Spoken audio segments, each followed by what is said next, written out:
Hey there, boils and ghouls. Welcome to this week's episode of Halloweekly, where George and I interview John Campopiano and Justin White, the directors of Unearthed and Untold, The Path to Pet Sematary. Really good documentary. It's a detailed look into the making of Pet Sematary, one of the most endearing cult horror classics of our generation. Hope you like it, and remember, do not get on your hands and knees to see what's under the bed. There might be a kid, and you might lose an Achilles tendon. Just be careful. Enjoy.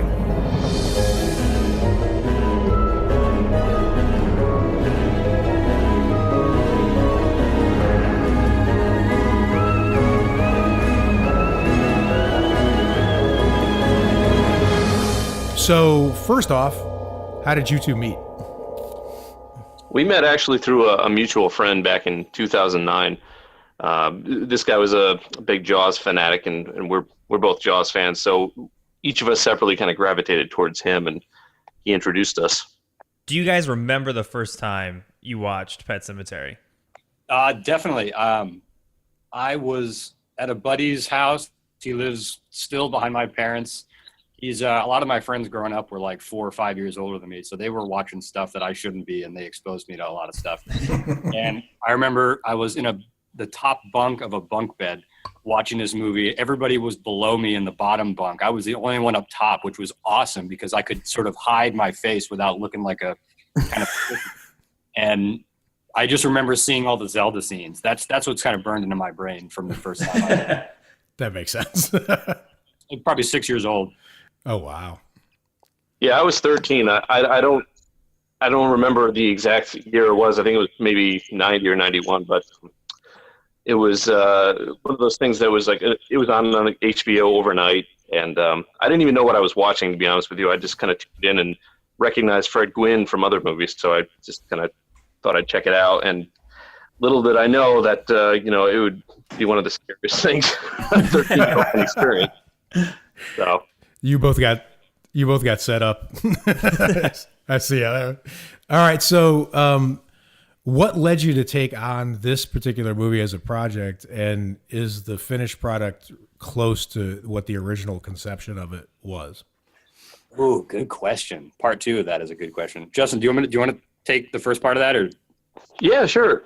Actually, it wasn't even the idea to do a documentary didn't really come out until far into the process. Really, we kind of just went up to Maine as fans of the film, and we just wanted to check out a few of the filming locations. And once we saw a few that were well documented, we knew that there was a ton more that were up there that had basically never been seen. So I know John had reached out to a lot of the Maine folk on social media and so on, trying to find where these locations are. And they actually started putting us in touch with people who had photos from the film and actual video from the film.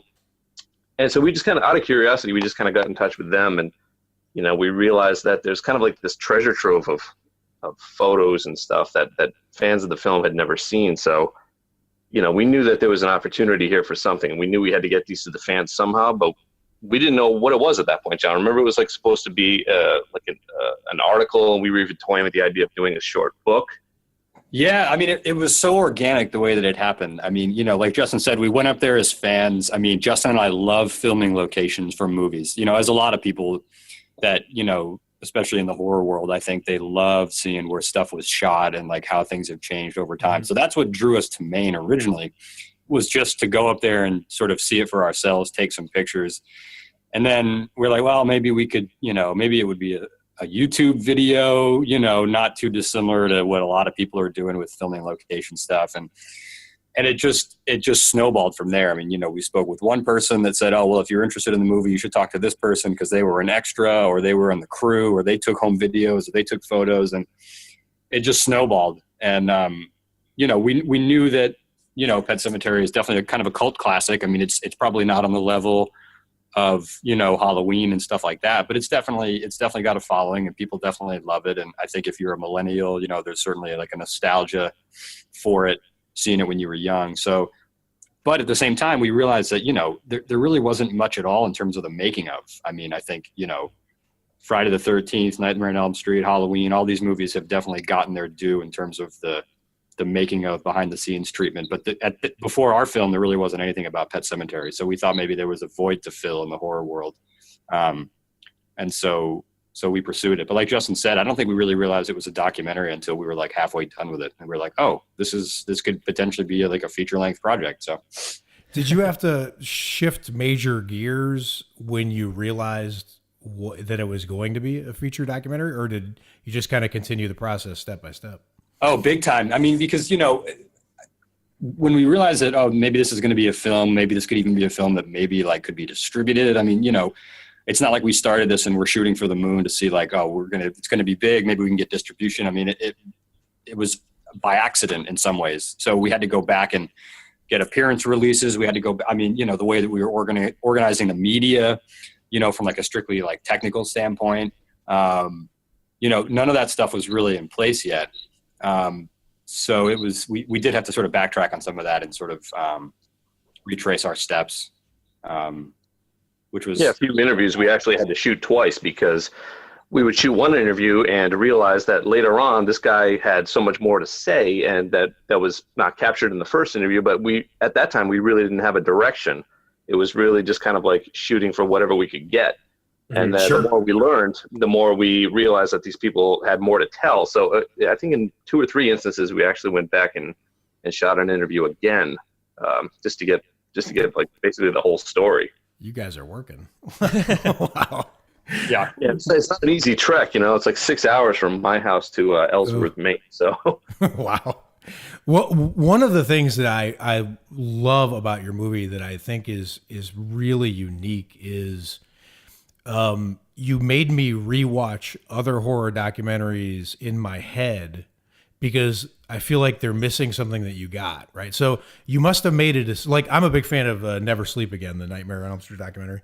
But in that documentary, I felt like I met a team. After I watched your guys' documentary, I felt like I visited the place and kind of was there while it was happening. But part of the reason I think that is because you talk to so many people who don't typically show up in horror documentaries. Was that a conscious choice on your guys' part? Yeah, it definitely was. I think and I hadn't seen Never Sleep Again until actually somewhat recently. And, I think there might be a misconception with these kinds of documentaries where people feel like you've just got to get the big names. And it's true, right? You've got to get the main players. But I don't think people initially think, well, hey, maybe we should talk to like the Greensmen. Maybe we should talk to some of the smaller players on the crew or cast even. But oftentimes, at least in our situation, they were the ones that had the best stories and the best behind the scenes materials, because they had more downtime, right? They were more observers. They weren't like from the trailer to the set, back to the trailer to the set. And they were really in the thick of it. And so I think we knew that because it was so heavily engrossed in Maine, right? I mean, we knew that we had to talk to the people in Maine. So in that way, it sort of felt like we were doing kind of like an oral history, which is sort of some of my background. So I think we really approached it with that mentality, but also realizing that there was a huge part of the puzzle that could be told through the eyes of the people that had the smaller roles, either on the cast and the crew, and that together with the bigger players from the cast and crew, that they would be able to tell a fuller story of the movie and take you there. Like you said, give you that feeling that you're in Maine, that you're on location. Yeah, and there were people in the documentary, I don't recall specifically which ones, who literally articulated like they felt Maine was a character or the town was a character in Pet Sematary, right? Sure. So you diving in and duplicating that experiences, I think that's one of the things that really makes it work. Well, also another part about it is that a lot of the locations, especially the main locations like the Creed House, they really haven't changed at all since the filming of Pet Sematary. So it almost felt like at least when we were there, that the production had just left Maine. So it was really, it wasn't really a big stretch for us to showcase these locations the way they were in the film. You know what I mean? Sure. Mm-hmm. That's cool. And Stephen King insisted Pet Sematary be filmed in Maine, right? Yeah, he was at a point where, so many of his films were shot elsewhere. I mean, you look at, like, for example, Salem's Lot, right, which is supposed to be shot in Maine, but I mean, you can clearly tell that that's the Pacific Northwest. I mean, it's clearly not New England. And I think he was just, he was sort of maybe tired of that and wanted to bring all that money, all that potential income and exposure too, right? I mean, in some ways that's even more important than the money, is to sort of like say, hey, Maine can be a viable place to film movies. And so he insisted that it come to Maine and that they film it in Maine. So I think for that reason also, we wanted to say, okay, well, let's maybe kind of like tap into the spirit of what he was going for and try to bring the viewers to Maine. Also, trying to break up that sort of classic format of sort of the talking head interview.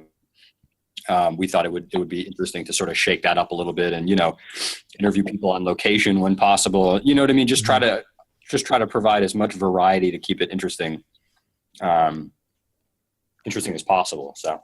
Sure. And for the main players themselves, they had, dozens of stories about, being out of their comfort zone, out of their environment of like the studio, in LA, and actually shooting in the fields in Maine, which was to them a total culture shock, which really hasn't been covered in a lot of the material regarding, Pet Sematary.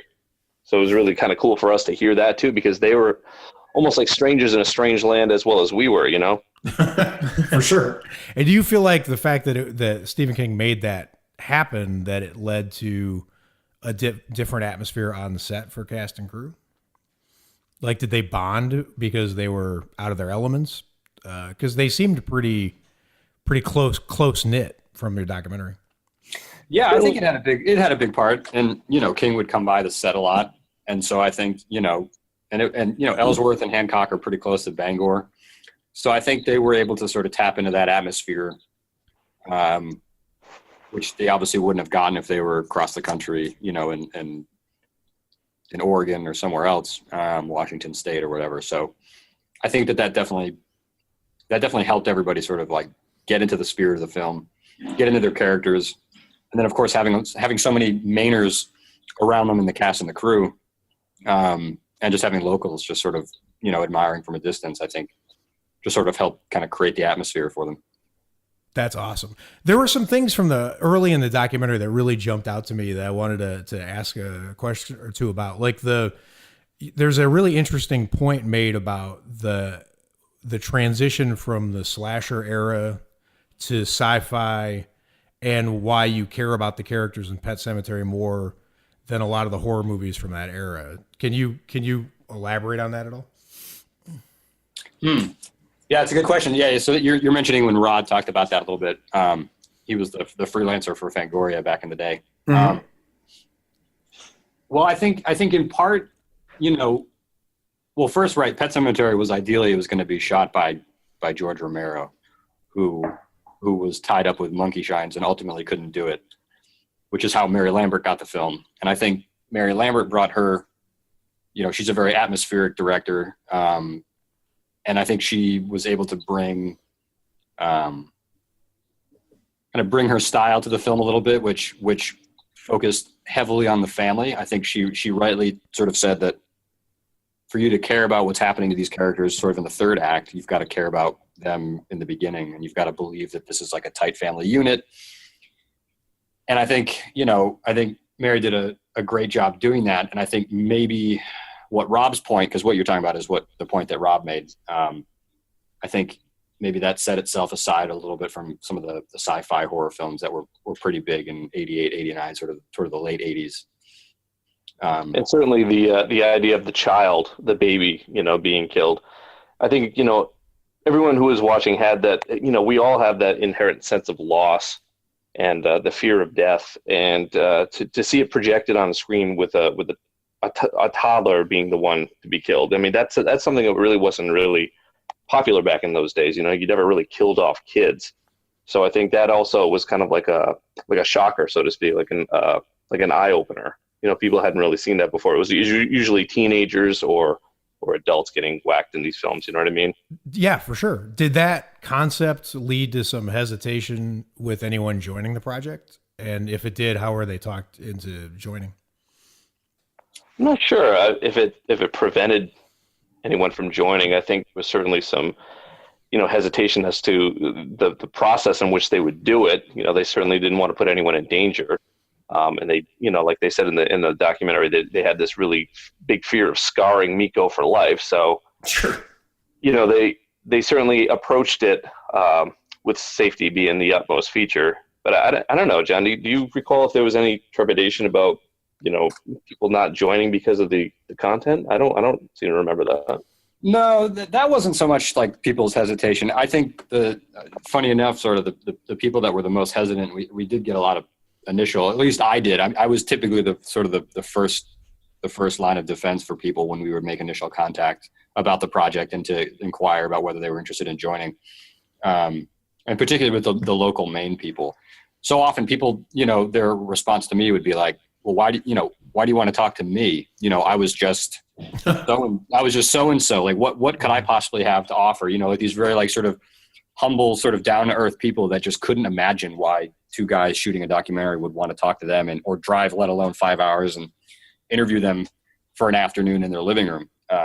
So a lot of that was sort of having to sort of convince people that no, like your stories matter and this is exactly what we're trying to capture.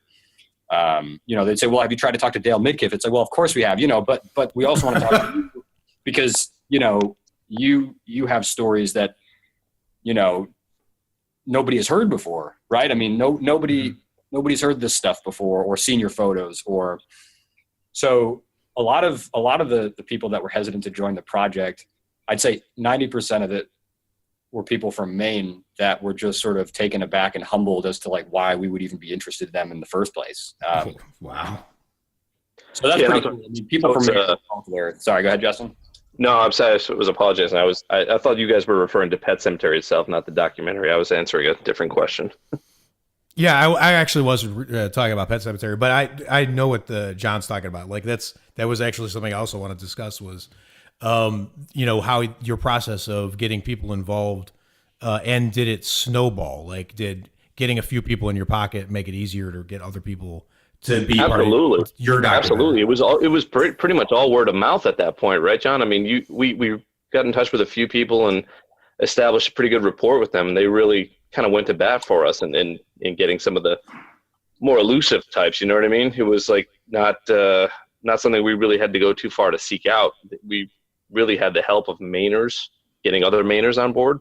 And certainly with the big... Yeah, I mean, if you're ever going to do a project like this, your first stop has to be the Historical Society, because those are the people that they dig local history. They're down to talk to you about whatever, and they know people. So one of our first contacts was a guy, Sandy Phippen, in the Hancock Historical Society. He appears on film a couple times.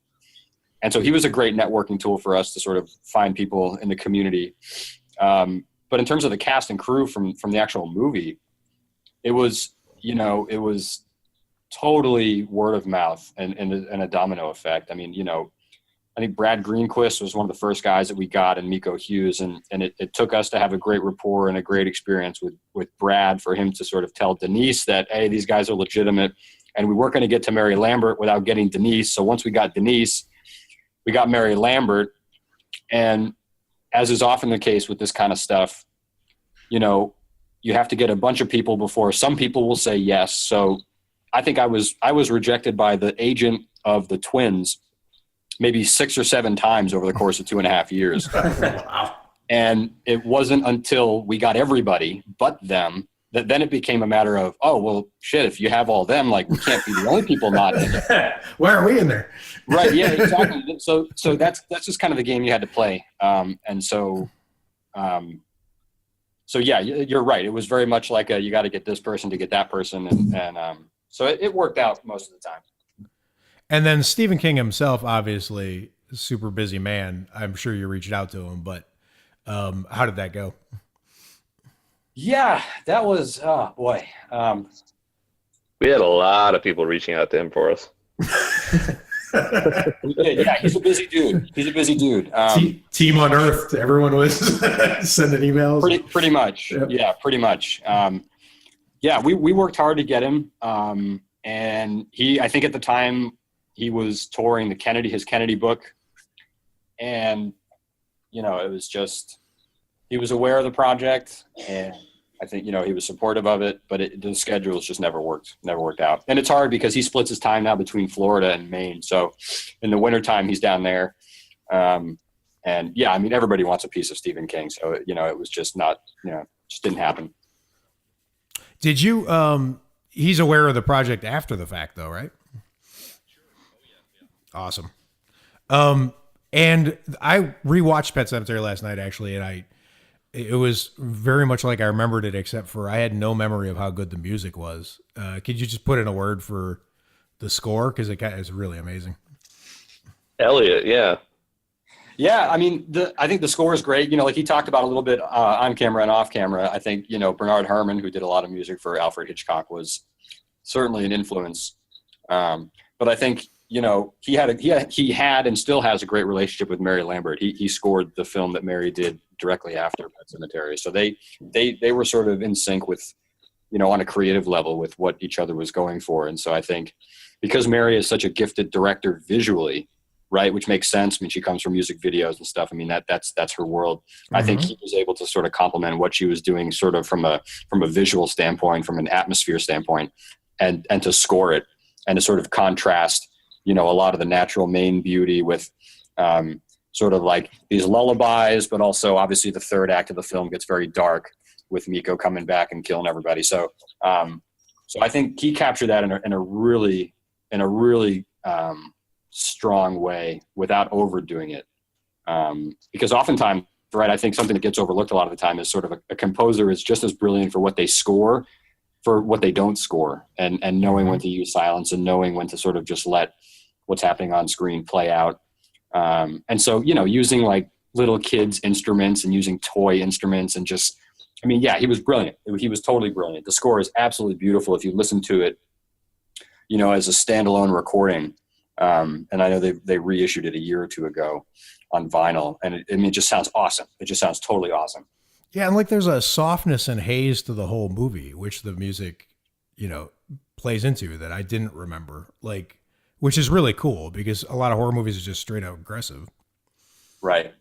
Yeah. Children's choir. I mean, having that in there too, it's, I don't, not being a musician, I can't get too cerebral about kind of how he composed it but he clearly had an ear for it and knew how to manipulate what was happening visually with what he was bringing into it sonically. I mean, it was, he did a great job. One thing that horror fans just love is to hear stories of someone fighting for an element of a project creatively against changes. So it seemed like Mary Lambert threw down a couple times. Are there any good moments of her fighting to keep something that people didn't want in there? Certainly. The Paramount originally wanted twins to play the role of Gage Creed. But Mary really wasn't having it. She fell in love with Miko right away. She knew he was brilliant, and she realized that with twins, I mean, a lot comes with that. You have a lot of baggage when you have twins, as she expressed in the documentary. One is good with dialogue, and other is good with stunts. But Miko was just kind of all around good with everything. So, and she knew that he was really a special little kid. And I mean, there's really only so much you can do when you're working with twins. So yeah, she really fought to have him primarily play this role. That's awesome. And her background was from being creative, so she probably had a higher priority than just pumping out content, right? It seemed like she invested 100%. Absolutely. And I mean, she fought really hard for Fred Gwynne too. I think Fred, over the course of his career, it was always sort of a bittersweet career for him, I think, from, talking to, his family and reading about him and talking to people that worked with him, because he was just, everybody saw him as Herman Munster, but he was just like so talented and like, he could dance, he could sing, he did theater, he did comedy, he did horror. I mean, he was just so gifted. And I think Mary knew that. And even though a lot of people were concerned that, seeing him in Pet Sematary was going to take people out of the movie because they were going to see Herman Munster. And she was just like, no, like he's so much more than that. And he can do so much more and he can transcend that. And she really fought for that as well. And for the betterment of the film, I think. I mean, Maine accents aside. So and certainly that's one of the things that made Pet so memorable was the fact that they went with Fred Gwynne. Whenever you think of the movie, what's the first thing you think about is you think of Fred Gwynne and that, that silly accent, For sure. Or Fred Gwynne getting it. That's the same. Jumps out to me. So as the project moved along, were you changing interview style? How did you adapt, when you were approaching people, or did you just kind of nail it from the jump? Well, I think, as we sort of realized more that we had a film, obviously we sort of began to sort of write a script and to write where this was going to go, because it had to have a direction.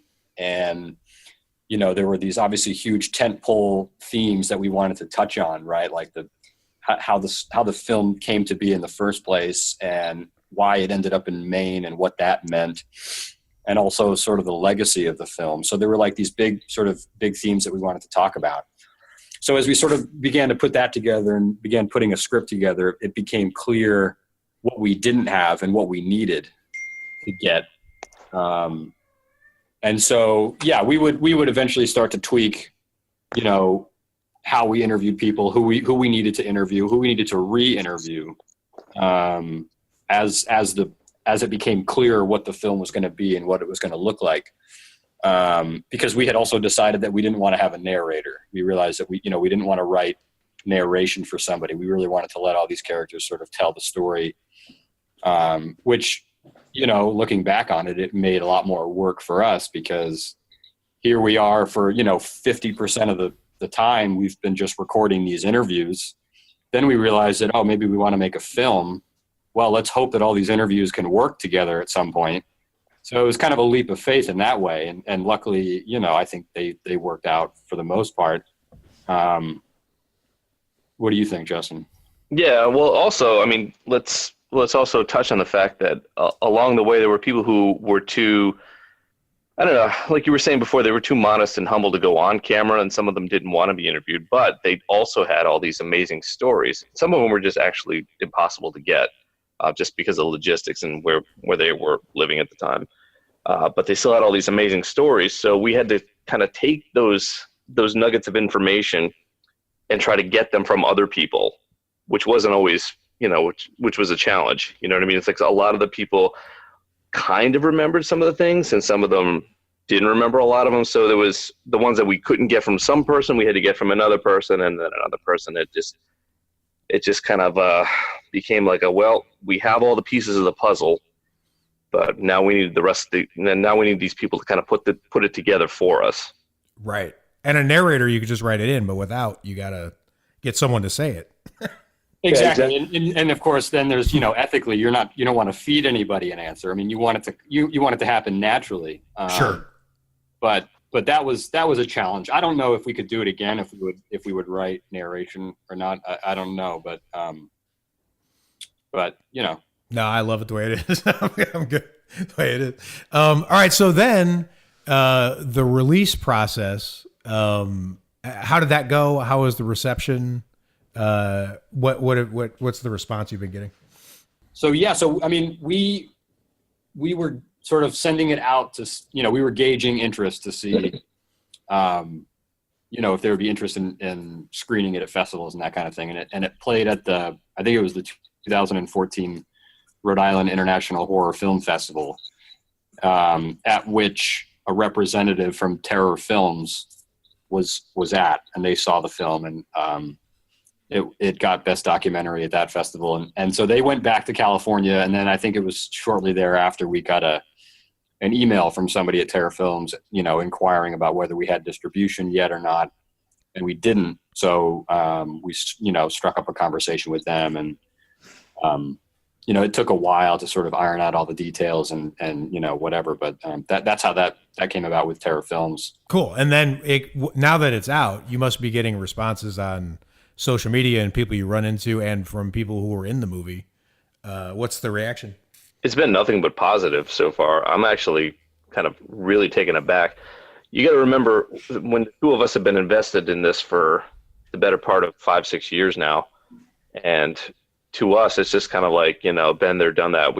There's nothing special about it really when we're viewing it. But to people viewing it for the first time, I mean, we were just like shocked at how much positive feedback we're getting with this. You know what I mean? It's not something that we anticipated at all. Yeah, I know what you mean. I'm in the positive feedback because I loved it. That's what, to me, that was the thing was after I saw it, it was like you just had a really good group conversation and you just wanted to keep it going, So. Yeah, no, it was surprising. I mean, I figured people would like it, but you sort of, like Justin was saying, you lose perspective when you're so intimately involved with something. You sort of no longer have a clue of what anybody is going to think of it. And we've gotten feedback from cast and crew, Denise and Dale, and Brad and Susan, who played Missy Dandridge, and they've all loved it. They've all been really impressed and really happy with it. One fear that I had before we released it was, well, fans are going to be pissed that there is no footage from the actual movie in the doc. I was convinced that people were going to be really pissed about that. And it seems like it's sort of been the opposite. I think maybe there have been other documentaries about horror films where maybe they've actually been padded with too much footage from the movie and not enough new content. So, during the process, that was sort of a handicap for us, not being able to use footage from the actual film. Is that something you wanted to do initially? No, we wanted to use footage, but it was a Paramount thing. We just didn't have the money to pay the licensing fees. I mean, you're talking 6 figures a second for footage. Oh my God! Like Paramount. Christ. So is that or you could fair use it, right? You could take the chance and roll the dice and just hope that they don't sue you, which was not something we were willing to do. So it forced Justin and I to get really creative with, well, like I'm sure you saw, there's like the various artwork and animations, and we just had to get really creative with how we sort of fill in those gaps without having the footage to lean on. But in retrospect, I think maybe it was to our benefit, because I think fans felt like they didn't get like 60 minutes of new stuff with 30 minutes of footage from the movie, but they got 90 minutes of just totally new content. So yeah, I think that's really cool. And I think in the horror field, a lot of times that happens, right? Like there's amazing, movies that like James Whale trying to subvert the censorship comes up with a creative way that's actually better than if you had just been able to do it straight on, right? And you guys have a really creative result. I think there's also the fear that people have, like John was saying, of not showcasing a lot of this stuff that's already been out there. You know what I mean? If you have nothing but just interviews and a few photos, I think people think that that's just not enough, which is certainly what we were thinking, in the beginning. So I think personally that's why a lot of these films have just an abundance of footage. Sure. The actual. But see, this is encouraging. I mean, the success is that when you do this and do it right, you can get creative. You can, work on limited resources and make something really good and fill a gap, because Pet Sematary was under-recognized before this, right? So it works. That's awesome. Well, I think, also another reason why it works is because there's not enough stuff from behind the scenes of Pet Sematary. There's really only the footage that came with the DVD back in 2006, which had a few photos and a few film clips from the day, but I mean that's pretty much it. But if you did a film like, say, Halloween now, and you only included photos and a few artwork, I mean, I think that would kind of flop, because fans know that there's a ton of stuff out there that's already been done. But with Pet, it's different because it hadn't been done. So this is kind of like kind of a fresh look at what's been hidden for the last 30 years. Yep, exactly. So if you were going to do another deep dive into another horror movie like you did this one, and we made you pick one, which would you pick? Oh, man. Mac and Me? What do you think, Jim? Oh, my God. Oh, that's so ridiculous. Oh, man, that's a hard question, dude. That's a tough one. I mean, there, so many come to mind. I mean, I don't know, Justin, what do you think, man? Do you have one? Nothing that really springs to mind. No, I mean, that's a great question. I think it would have to kind of fall into the same kind of category that we struck on with Pet. I think there would have to be something that hasn't been covered 1,000 times over. Just because we wouldn't really want to be reproducing something or kind of retelling the same kind of story that's already been done. Yeah, you're not going to do Jaws, right? No, we're not going to. The shark that didn't work, guys. You don't I don't say. know. I mean, my taste for a lot of horror films, like I'm really into B movies and cult exploitation films. So I think if I could put aside whether or not I think it would be a big fan favorite, I would actually, I'm a huge fan of Alligator, that 1980 film Alligator. Oh, I think that could be rad because there's so many cool stories on there. I mean, Robin Riker was on that, and Bryan Cranston was a PA on that film. What? Which a lot of people don't realize. It was like one of his first industry gigs was working on Alligator. That's awesome. And, Louis Teague and Robert Forster. So I think that could be totally rad. Like, it just shoot all the interviews in a sewer. I don't know. Maybe that's my answer is Alligator. That's a great answer. I'm a huge fan of this movie called Rogue. I don't know if you've seen it from. No, I haven't. It's a Australian horror alligator crocodile, whichever that is, movie. I think it's directed by the guy who did Wolf Creek. But don't quote me on that. But it's amazing, and I recommend There's another one, Dark Age, that's Australian that I love. Oh, I haven't seen that. Which stars the dude, I think John Jarrett, who's in Wolf Creek. Right, of course. Yeah, oh, that's cool. Anyway. All right, I'm looking forward to the alligator project. Awesome. Oh, totally, yeah. Good job. Would you guys be apprehensive or encouraged or neutral on the idea of a Pet Sematary remake? I'm kind of for it, just kind of for one reason. I think a lot of these remakes, what ends up happening is it really kind of puts the spotlight back on the original. I think just by nature, we as a people like to, kind of compare to what's already there. You know what I mean? I don't think it would come out and be like, whoa, that's totally original. Never saw that one coming. I think automatically people just start comparing it to the first one. It's like, when they start comparing, new lead singers to classic bands, it's just like, oh, he's never going to be as good as this, or, everyone has their opinion. So for John and I think it would really help our documentary if a lot more people were kind of reminded of how cool the original Pet actually was. Mm-hmm. Sure. Yeah, I'd be open to it. I mean, just out of sheer curiosity, I think. I mean, I don't know that the world is begging for a remake of Pet Sematary, but I'd be open to seeing what they would do with it. I think it'd be cool to bring Mary back because I think she's got some really cool ideas. I mean, Mary's original idea for Pet Sematary 2, which she also directed, was to sort of pick up where Ellie Creed left off, and what became of her after her whole family got ripped apart.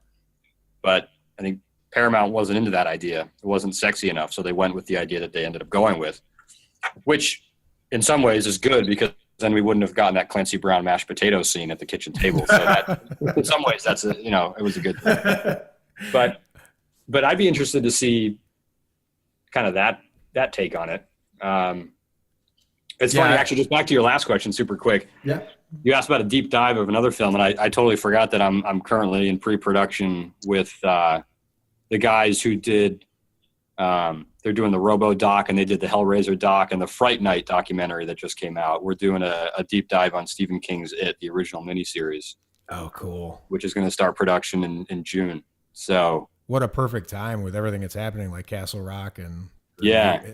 And back to Mary Lambert, like Nick, you were going to ask about the endings, right? Because we were talking about before we did the recording. We were talking about the multiple endings, and I loved in the doc when you talked about the first of the three endings when she goes to pick up the phone and like her jaw like unhinges. I got chills just thinking about that ending because it felt to me sort of like. I could strangely comparing it to like Sleepaway Camp's ending, just in terms of like the in tone. And I was wondering, do you guys have like out of the ending the film went with? Do either of those two, the other two, do you wish one of those would have made it into the film? I wish. Yeah, I mean, I would have loved. I'm always less is more. I think the more you can sort of leave to the audience to figure out or to imagine, the better. So. I think it would have been rad for her to just like pick up the phone, or, you know, even just cut it the way that they, you know, in the film where you see her hand come around the door to open it and just cut it. But, you know, I think with that kind of a film and in that era, Paramount wasn't interested in what's a better ending for the film, you know, creatively. Yeah. You know, they wanted the better ending that was going to get the biggest yell and whatever was going to guarantee that people are going to walk out of the theater and say, oh my God, you've got to see that. Not like, ooh, that was suspenseful. They left it up to our imagination. You know, that wasn't going to sell tickets, I don't think. So yeah. I would have preferred that ending. What about you, John? Yeah, no, I'm kind of indifferent. You know, that ending would have rocked for sure. But, you know, I think, you know, especially for, like you were saying, back in the day, that's how they ended a lot of these things. A lot of horror films, especially from the 80s, weren't cliffhangers. Thinking, of course, about, like, you know, Nightmare on Elm Street and, like, films like that. I think you needed to have that one final period on the end of it, just to, you know, like you said, just to kind of market it, just to sell it as a, you know, I don't know, like it's to me, it just kind of worked. It always worked. That's how I grew. You know, I grew up watching the film, so that's always how I knew it. But yeah, I would have been fine with the original ending that King had planned too. I mean, you know, totally works both ways. I hope Paramount releases the footage. Yes. Like, I hope eventually they do like a big anniversary edition. You know, maybe they'd want to put our documentary on it. That'd be kind of rad. But go back in the archives and find these like alternate endings and finally release them, because they exist, or they did. You know. Yep. Mm-hmm. Or they could stream it from their website and charge us $14,000 a second to watch it. Yeah, right. Exactly. Well, I mean, it's ironic considering where this project came from, right? Like Stephen King shelves this book because he thinks it's too dark, possibly too scary, too bleak. And then the studio concludes it with, no, we need one more brutal in-your-face scare. Pump it up. Yeah, it is a bit of an irony. There's a weird circle closed there. Well, that's all I had. I urge everyone to see this documentary. We love it. It's probably my favorite documentary I've seen in quite a while. So thank you. I really appreciate you guys taking the time to talk to us. And what's the best way to watch it, and what's the best way to connect with you guys to keep up with other projects? Yeah, the film has a Facebook page, and I think that it's a post in there somewhere that has all the digital streaming sites that are available. Cool. I mean, you can check it out on iTunes. You can check it out on Amazon, and all that. You know, you can either get through the Terror Films website or the Facebook page for Unearthed and Untold. Cool. Yeah, no, there's people from around the world asking if it's available in their country, and I know that Terror Films has been really great at responding and letting them know if it's not available now, when it's going to be available. I know they have those lists in there, and I think just within the last week or two, a few more countries just came on board as far as being able to stream it now. So right, I would say, yeah, check the Facebook page, because they do have those lists as to how it can be viewed. And you know, just a quick aside, Justin and I, we can't say too much about it. We can't say anything about it, frankly. But that's I know it. Terror Films hinted at an announcement that's coming up soon. So there's going to be a really exciting announcement regarding how else to get the film in the future coming up. So keep an eye out for that too. Awesome. And to our listeners, when that develops, we'll find it for you and we'll put it on our page too. Cool. Awesome. All right. Well, we're going to stop here. Thank you so much, guys. That's fantastic. We really appreciate it. Hey, thank you guys. Cool. It's been really a lot of fun.